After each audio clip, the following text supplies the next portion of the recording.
Food addiction. It's the reason so many of us Americans are both overweight to obese. So we gotta talk about it.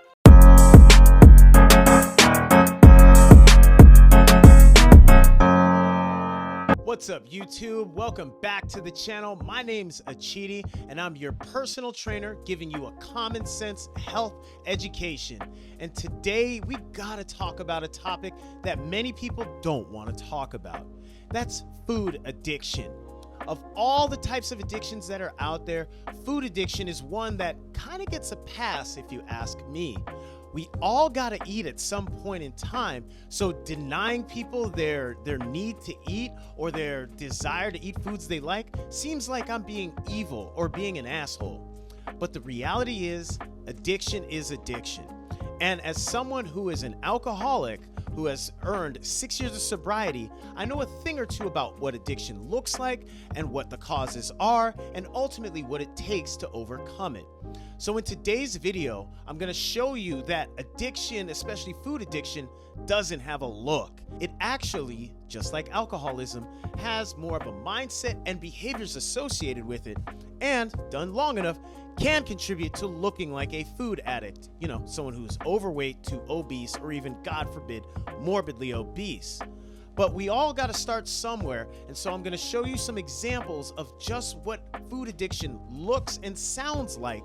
Then I'll show you that food addiction is not really just about a lack of willpower, and it's really a lot of the food industry is manufacturing products that are irresistible to you and will lead you to being a food addict regardless of how strong your willpower is.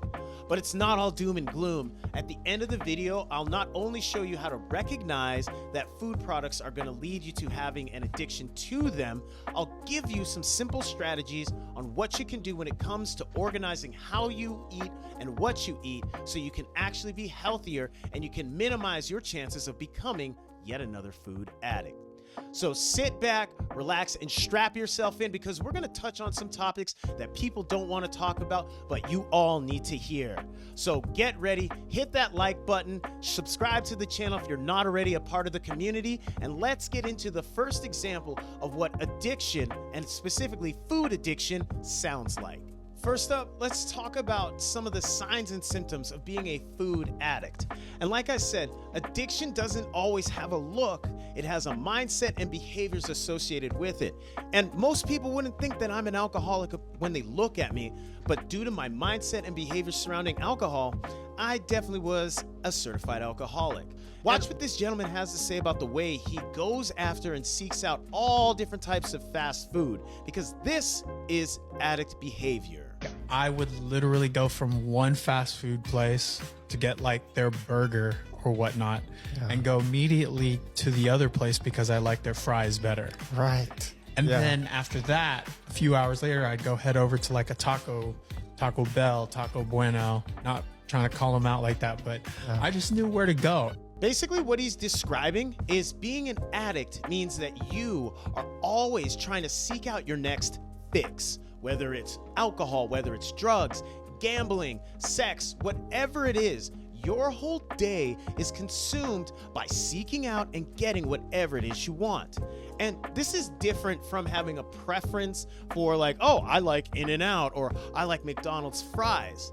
The way he is describing it is that his sole purpose throughout each day was to get the best tasting burger, the best fries, the best tacos. He was constantly going to each of his drug houses to procure more of his drugs.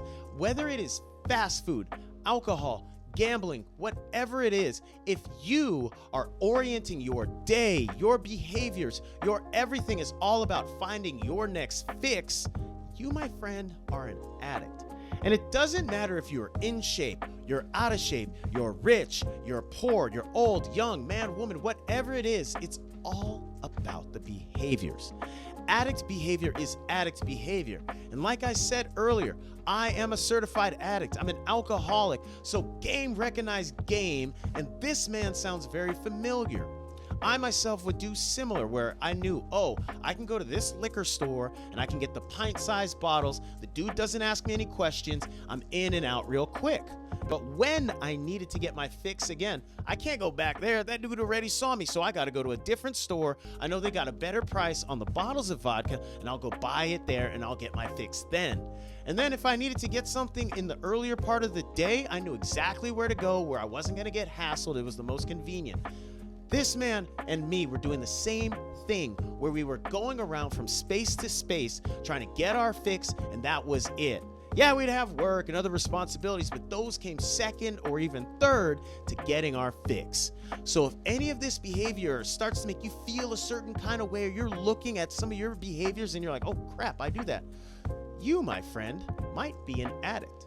I'm not saying you for sure are, but there's a strong possibility that you are. In fact, let me show you another example of addict behavior, and it's addict behavior that I did for my own addiction, and you're gonna see just exactly what it looks like for a fast food addiction. Keep watching, hit that like button, and let's see this next video example. This is why I was hiding the fact that I was getting McDonald's on my way home from work every day from my boyfriend. It's because I told him that I wanted to be eating healthier and I didn't want to be eating that stuff. And I knew that if he was aware that I was going to McDonald's, he would hold me accountable to what I said I wanted. I didn't want to be held accountable. I was in the cycle of self-destructive behaviors, and I wanted the McDonald's. I didn't give a shit about myself. My dopamine receptors were so depleted, and my prefrontal cortex was not working properly. So when the thought went off in my head that I wanted McDonald's, that system in our brain that tells us whether something is right or wrong was broken. And I sure as hell didn't want him trying to tell me what to do. Just like with any other addiction, we have to make that once and for all choice that we're ready to change. And it all started with healing my relationship with myself. She does a wonderful job explaining why she did what she did. And over time, she also was understanding why she was making so many poor decisions without being able to stop herself. First and foremost, I did the same thing. I would hide my drinking from my girlfriends at the time because I didn't want them really knowing how bad it was. And I didn't want them also forcing me to get the help that I knew I needed to get. I basically, just like her, knew I was in a self-destructive cycle, but I was so sick in my head that I didn't care. I would rather continue to get my fix at all costs. Another thing that she did, and that I did and other addicts do, is we isolate. We purposely stay away from friends, family, naysayers, just people who are gonna give us some shit about the behaviors that we are doing that are destroying us. And we ain't got time for that. We wanna stay around our fix. We wanna stay around our food, our alcohol, or whatever. We don't wanna hear any haters telling us what to do. That's where the problem is. The more you isolate, the more you will self-destruct, whether it's food, gambling, drinking, whatever. She also points out how she understood that her brain chemistry was part of the big reason why she was constantly in this cycle of self-destruction. The food was engineered to hit the pleasure center in her brain that releases a chemical called dopamine. Listen up for that word dopamine, because you're going to hear it on some of the later videos that I have. And the food industry even knows that dopamine is an integral part to making us want the food more. And I'll even show you that they manipulate us to eat the food uncontrollably. But she also knew that there was the logic center in her brain that she was purposely bypassing, that was like, hey, this food isn't good, I'm gaining weight, or I'm having some other health issues, and my boyfriend's giving me a hard time and other people are, but F it, I'ma still have it because I need to satisfy that part of my brain that says this is good for me at all costs. Ooh, that's some major addict behavior. So look at yourself. Comment below if you've done anything similar. Have you found yourself eating in isolation?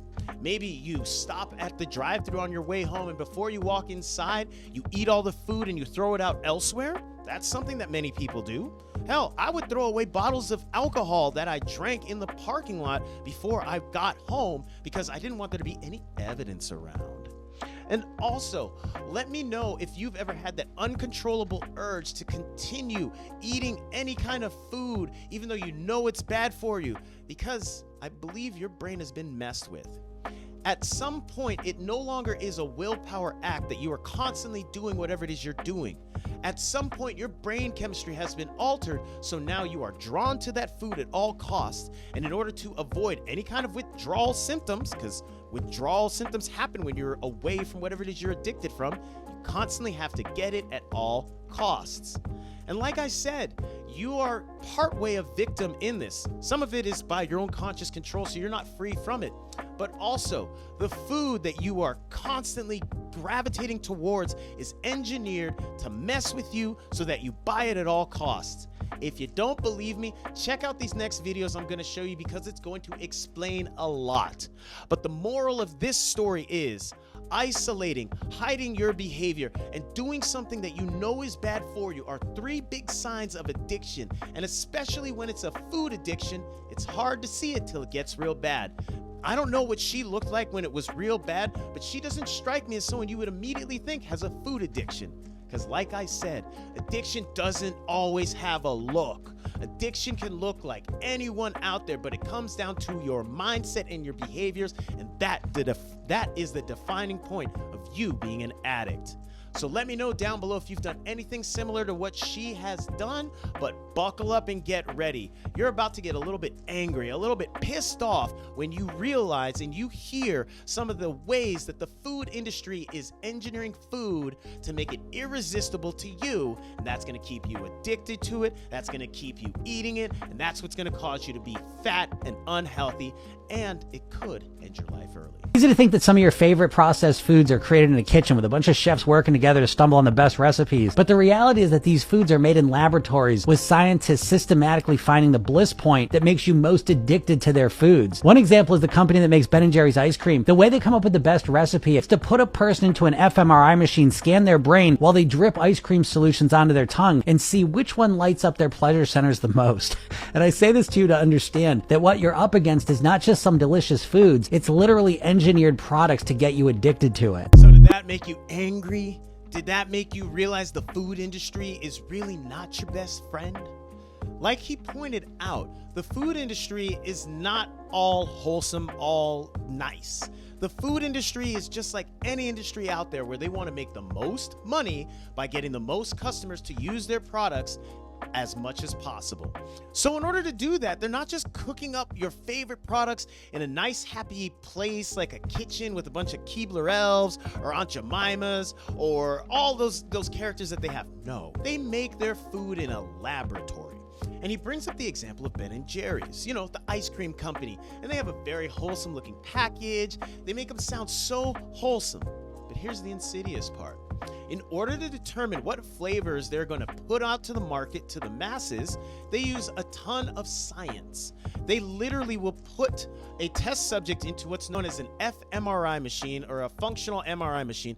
It's basically a machine that scans your brain and sees where it's lighting up while you're doing certain things.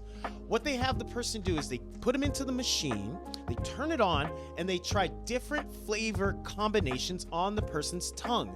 And the flavor combination that gets the part of their brain that rewards them, the pleasure center, the one that releases dopamine like we talked about earlier, when that lights up the most, they realize, I believe we have a winner. That's not all the testing they do. They next go on to their professional taste testers, and these are men and women who have an amazing ability to recognize flavors and point things out. But it all starts off with the consumer. They get a test subject to try things out, and they see how much of their brain lights up from it. And the ones that make the brain light up the most, that's the one that moves on to the next phase of testing and eventually makes its way onto the shelves at the grocery store that you and I buy all the time. So it's not just a willpower that makes you into a food addict or makes you overweight or obese. It's literally food science engineering. You can go to college for this stuff. People get paid lots of money for this stuff. So the food industry is worth billions and billions of dollars, and it's not because they do it by chance or they do it on a small scale. They invest a shitload of money to figure out just how they can make you and me, the consumer, addicted to their products, and they use science and our own brain chemistry against us. It's pretty messed up, to be honest. But unfortunately, that's the world that we live in.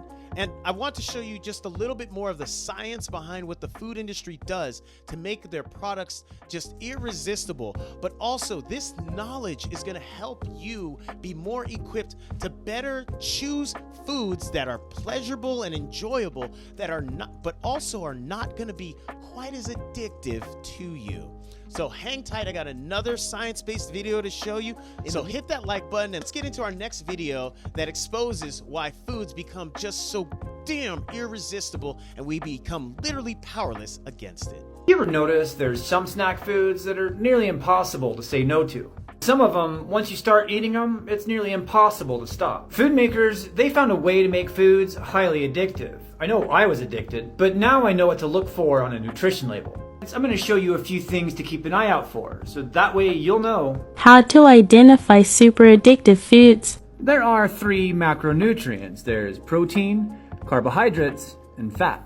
In nature, there's a lot of foods that are high in both protein and fat. Also in nature, there's a lot of foods that are high in both protein and carbs. What there's not a lot of in nature are foods that are high in both fat and in carbs. There is one glaring exception, which is milk, but milk is typically used to fatten us up. Food makers have found when you combine fat and carbohydrate together, food becomes very addictive. And that's the reason why restaurants give us free buttery breadsticks or chips and salsa before we have our meal. Because they know when we eat carbs and fats together, we're going to order more food. When we find a food label that's high in both carbohydrate and in fat, we can pretty much guarantee ourselves that that food is going to be highly addictive. Kind of like potato chips. And it's not like fats are bad per se, or that carbs are bad per se. It's just a combination of the two within the same meal that drives overeating. As this gentleman pointed out, the combination of carbs and fats together hits your brain and makes it damn near irresistible and damn near impossible to stop. And the food industry knows this. They know that if we combine carbs and fat together, people can't stop eating it. So carbs and fat in combination is the biggest thing to look out for. He isn't trying to demonize fats per se, nor is he trying to demonize carbs. But there's something about that manufactured combination within many of the foods we enjoy that makes it very hard to control ourselves. So the biggest takeaway from this little segment is, if a food is very high in carbs, in addition to being very high in fats, there's a good chance you will not be able to resist it.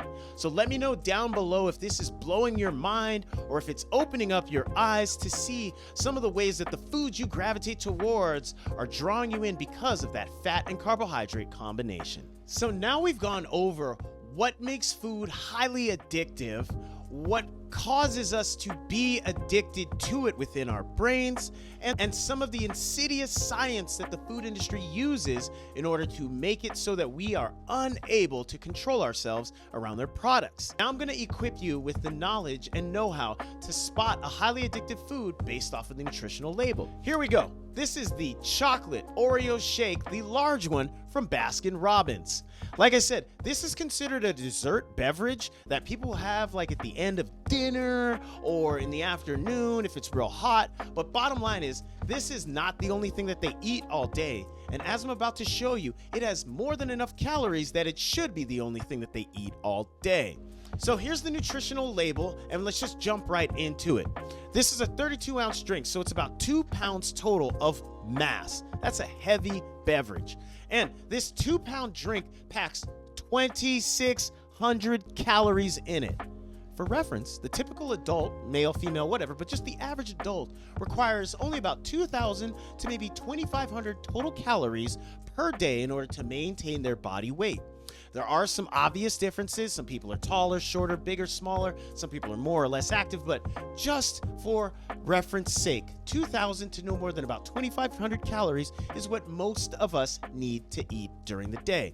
And as you can see, this shake is 2,600 calories. It is not what most people would eat as their sole item for the day. It is potentially what they would eat at the end of the day. So eating and consuming this shake is going to put you into a massive calorie surplus, and that's just the tip of the iceberg. This 2,600 calorie shake has nearly half of its calories coming from fat alone. 1,220 calories are coming from fat. That is a shitload of fat, but it's not the fat by itself that is the issue. As I showed you in the previous video, it's the combination of fat and carbohydrates together that makes a food item highly addictive. So let's check out how many carbs this thing has. Holy shit! It has 333 grams of carbohydrates in it. Doing the rough math on it, that's another 1,200 or so calories that are coming from just carbohydrates alone. Like almost the majority of this shake is a combination of fat and carbs together that keep you highly addicted. Oh, and just in case you're wondering how much sugar's in it, there's about 263 grams of sugar. There's 28 grams of sugar in 1 ounce, and there's 16 ounces in a pound. So roughly 10 ounces of sugar are in this beverage, and 10 ounces out of 16 is about 3/4 of a pound. That is a shitload of sugar in one beverage. And when you combine it with 135 grams of fat, you have an irresistible beverage that people will eat in combination with other foods. The bottom line is looking at a nutrition label, you need to look at how much total calories are in it. An item that has over 2,600 calories in it is definitely an item that you potentially don't want to eat by yourself or all at once. You got to share something like this. But with the large dose of sugar that's in it, it's going to be hard for anyone that eats this to stop. And even after you've consumed it, you're going to be full, you're going to be bloated. There's about 2 pounds of liquid in you. Eventually, that's going to pass out of your stomach. And you know what? Your brain is going to be triggered by the massive influx of sugar and fats to tell you, hey, our stomach's empty. We need to eat again. But you have 2,600 calories of energy in you. You don't need to eat again. But your brain has been manipulated, so now you're more than likely eating again. So what should you do? The final video I'm going to show you is going to be the best practices that you need to put into play so you can eat healthy and you're not going to be stressed about looking at numbers, counting calories, any of that stuff. These are going to be 3 simple guidelines that you should use. So stick around. This last video is very short, but it's very helpful. 3 principles. Eat the food God called food. Meat, fish, fruits, vegetables, nuts, seeds, grain, legumes. That's God's food. Anything outside that is a lab experiment. Eat it. She's basically talking about eating whole foods, real food products that are minimally processed and don't have a whole lot of science behind them, making them beyond their usual level of calories, different colors, dyes, preservatives, any of that stuff.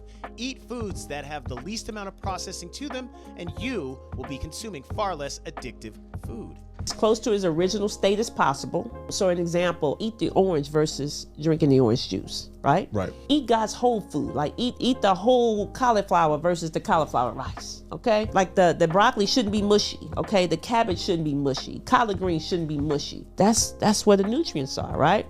She's also pointing out how the way we cook food strips it of some of its nutritional value, especially when it comes to your fruits and vegetables. So yes, you do need to cook them to some degree, but the more wilted, the more soft, the more soggy they are, the less nutrients they will contain. So do the best you can to cook them as little as necessary. Use the oven to roast them somewhat. You can saute them in a little bit of fats. You can even steam them so that they have just a little bit of tenderness to them, but keep them as close to their natural state as you can. You will preserve the largest amount of nutrients and you will minimize the chances for them becoming more addictive. Then the 3rd principle is do not allow any food to become your God, which means no addictions. So that's where the sugar comes in, the sugar, the salt, the chocolate, the chips, like all this. That last one is the hard one for so many of us because sugar and salt are pretty much in everything we consume. So cooking more of your meals at home, sourcing out food items that are, again, processed to the lowest degree. Doing some of those simple practices will minimize your chances for eating addictive foods and becoming someone who is fat, overweight, obese, morbidly obese, or lastly, deceased. We went over a good amount of food addiction information. You now know that food addiction doesn't have a specific look, it has a specific mindset and behaviors associated with it. Some of the reasons behind food addiction aren't just about a lack of willpower. The food industry has manufactured and manipulated our foods to be more addictive due to the higher degree of fats and carbohydrates, or they make them more visually appealing, or they manipulate the textures to them so they make our mouths more happy. There's a lot of science going into what makes the foods you purchase more addictive to you. So that's why the 3 principles in the last video are the most important. Eat as much whole, minimally processed foods as possible.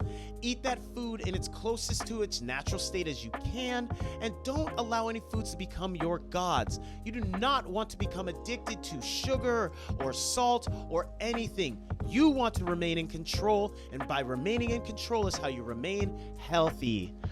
Put your comments and questions and disagreements in the comments below. I want to start up some conversations and help as many of you understand your relationship with food and break free from the addictions, not just for the short term, but for the rest of your life. In just a moment, you're going to see a preview for another video from my channel coming up. I got a ton of them on there to help you learn how to be healthy in a common sense way. So check it out. I'll see you on the next one.